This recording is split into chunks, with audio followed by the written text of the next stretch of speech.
So part two of this, you want to start a black metal band. Now this is not a how to do, because I don't really know how to do. It's what I have done, what I found, worked for me, what I found didn't work for me, what I was a big waste of time, how would I have done a bit different, right? So you've started your band, you've got your 4 songs, you can record them. So far everything is free, but now you've got to put them onto some type of physical media, and you've got to find a way to sell it. All right, so this is where the rubber meets the road, they say. What are you going to do? Well, you can get online and you can Google this, all right? And you'll get a bunch of videos for other genres. And what those genres will tell you, or what those people from those genres will tell you, is you could release a song once a month, 12 songs a year. That's what you need.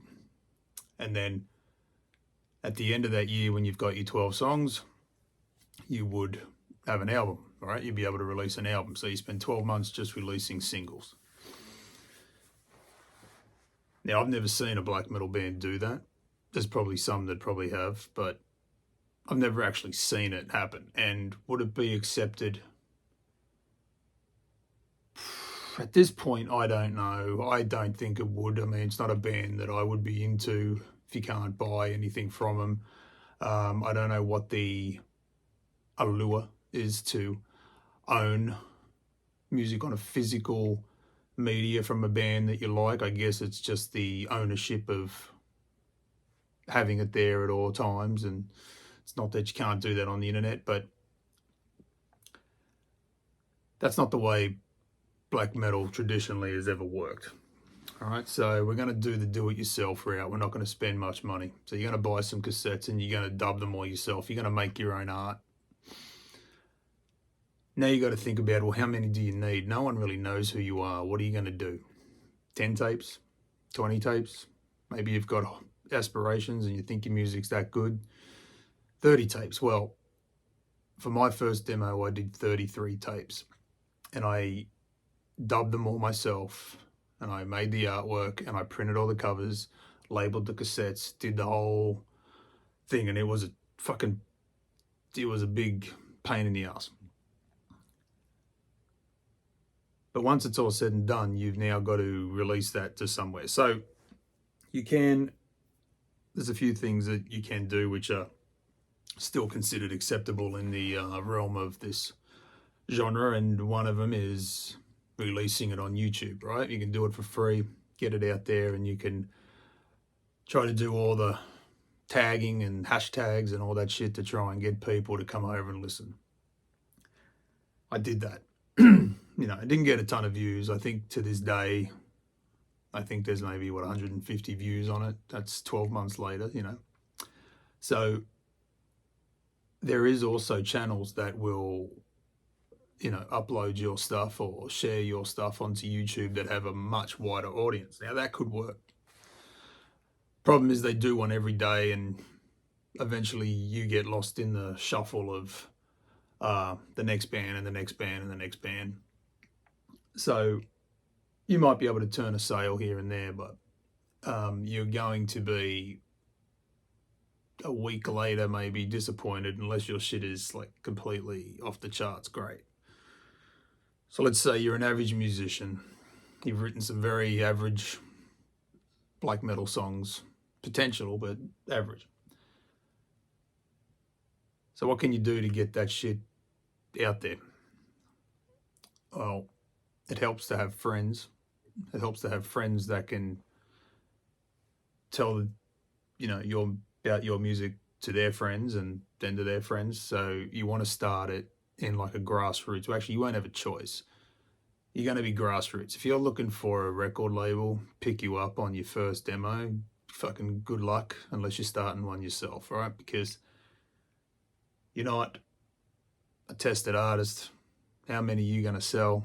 Is your music that good that you'll be able to beat an artist that's been out there for 10 years, that's sold a few hundred cassette tapes? Are you going to have that same type of audience, even if you're better?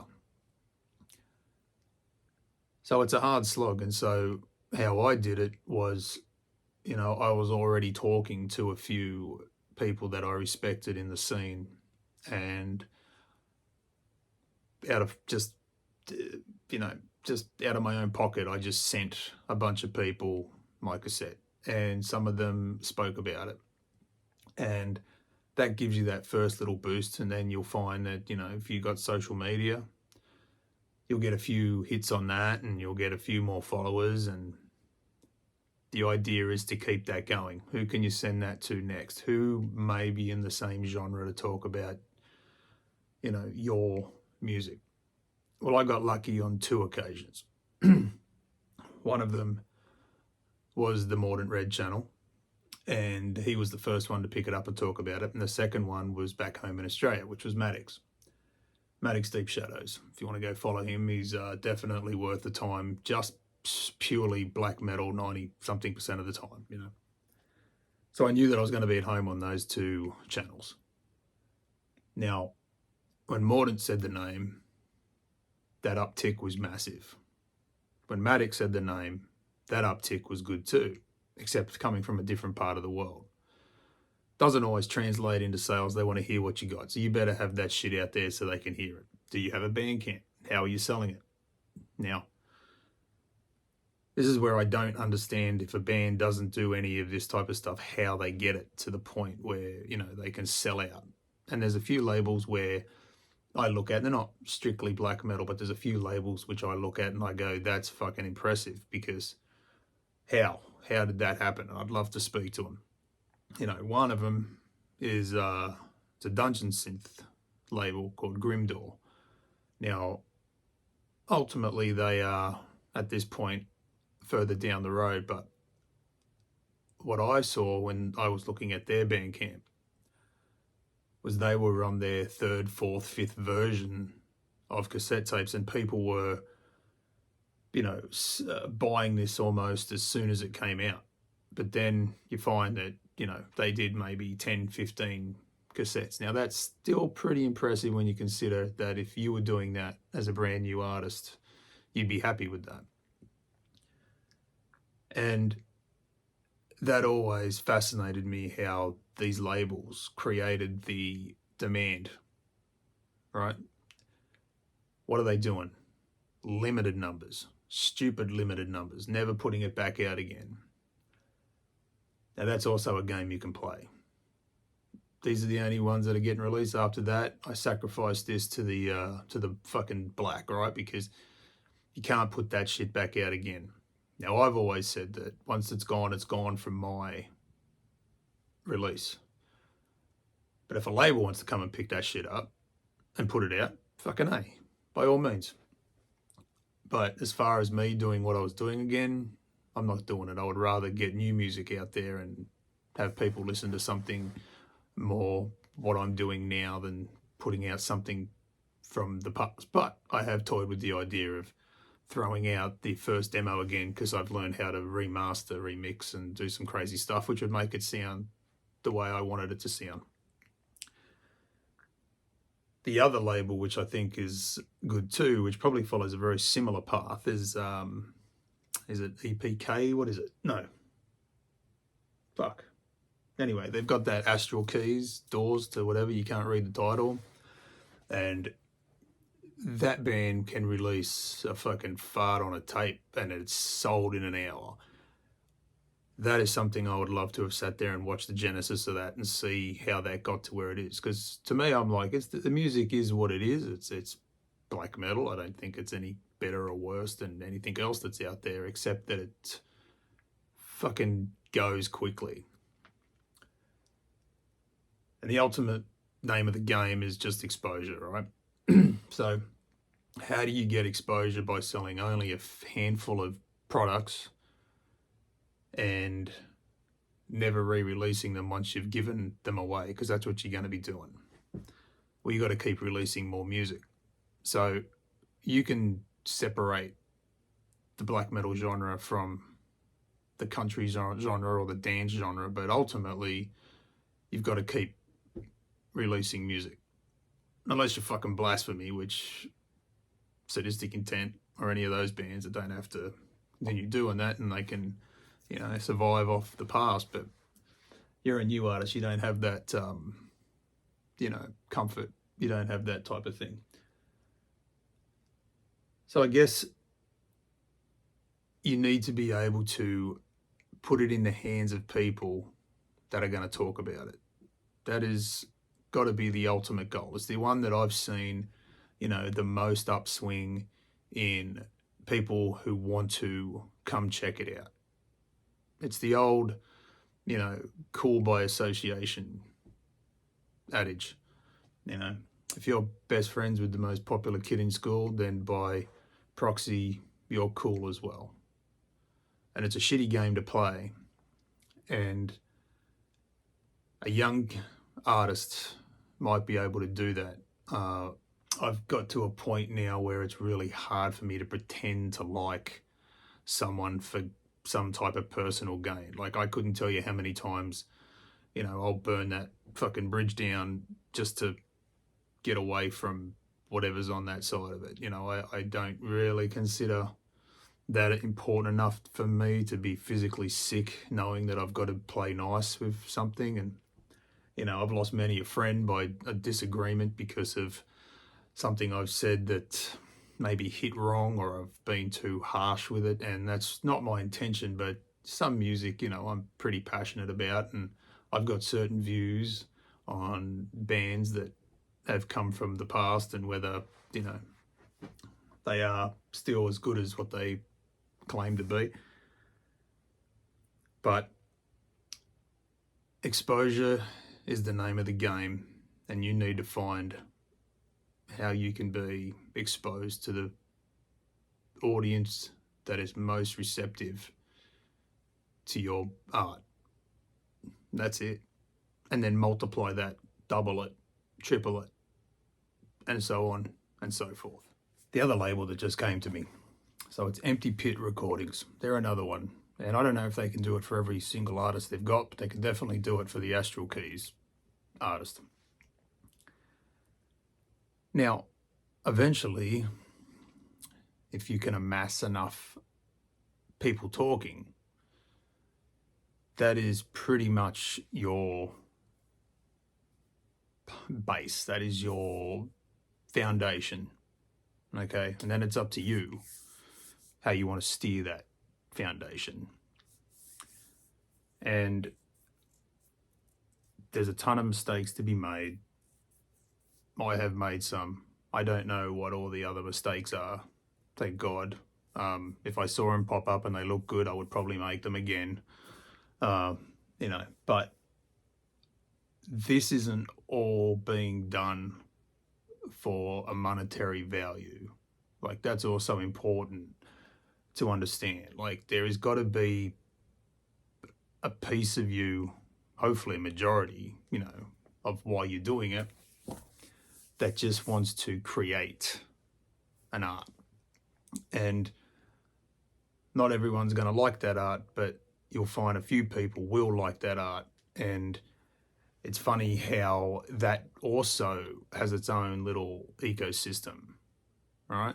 So if someone over here really thinks that what you're doing is really special, the people that are around them also will gravitate towards it. They're friends, they're going to talk. So I always try to, it's not easy, but I try to keep in mind things that you say to people. You don't talk behind other people's backs. You don't fucking, slam someone that you used to be friends with because they can no longer fucking help you out. All right, that's a cock move. And those people down the line, you don't know when you're going to run back into them. So if you're going to be the brainy black metal guy who's going to play this very smart, the last thing you want to do is be making enemies at such a foundational point. You want to be making friends. And you want to be getting out there and supporting other bands. That's also a big takeaway that I found, that And naturally you're going to be fans of other people's bands, you know, and it doesn't take much for you to put your hand in your pocket and support the artist and, you know, let them know that what they're doing is appreciated. Because believe me, as someone who sells a CD or a cassette tape, there's nothing better than seeing the little thing pop up on your phone that says that someone took the time and thought you were good enough to put the money out that they worked for to get something that you created. Something very fulfilling about that as an artist, right? So that helps the mental game. Financially, it doesn't make a lick of difference because at this point you're already, a few $100 in the hole as far as time, effort, and physical money and postage and trying to get this to people, and so you're not going to make money on this thing. And to be honest, the second CD that I ended up doing, no money was made on that. So the first demo, 33 cassettes, took me 3 months to sell every single one of them. And I say sell, meaning I got rid of, kept one for myself. It was the very first one that I made and it didn't have all the songs on it. So I thought that was kind of special. But 3 months to get rid of that. Second one, I put out 25 copies because I figured 33 was maybe a little bit too ambitious. Took me 3 months to get rid of that.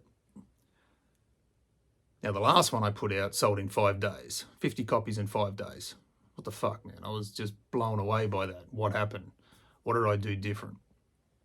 Well, I had a few people that had, at that point, had been aware of it. So there's that small contingent over there. And I also went out and got a stack of, I guess, samplers of 2 songs that I'd done. I was very proud of those songs. And I sent them to people. And I understood at the time that Mordant Red had an album coming out, and Mordant Red has got a buzz, and a lot of people want the Mordant Red album. So I was very upfront.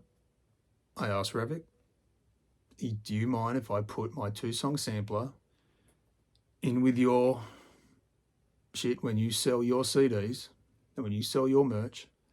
Because I know people are going to want to buy that. So yeah, you're riding the dick of someone else, but I was upfront about doing that. He obliged. Send it through.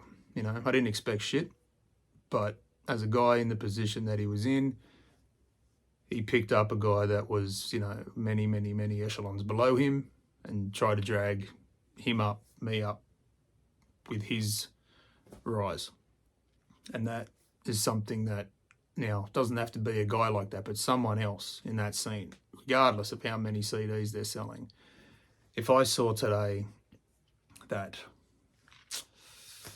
an artist I knew, if Mordant was putting out another record, again, I would be more than likely back on the phone to him to make sure, to see if it's okay if I threw in something else. Now, I don't think, if someone came to me, do I think that's disingenuous? I don't. But it's not like I'm buying that CD. I'm going to get given it for free. Okay, now as long as it doesn't cost me anything to send it out, and it's not a pain in the ass for me to add, more than likely I'm going to help out, right? Because when I sell something for $5, $6, $7, $8, well, I want that person on the other end to be completely 100% happy with the product that they're getting. So if I load that fucking thing with as many things as I can, suddenly it's value for money.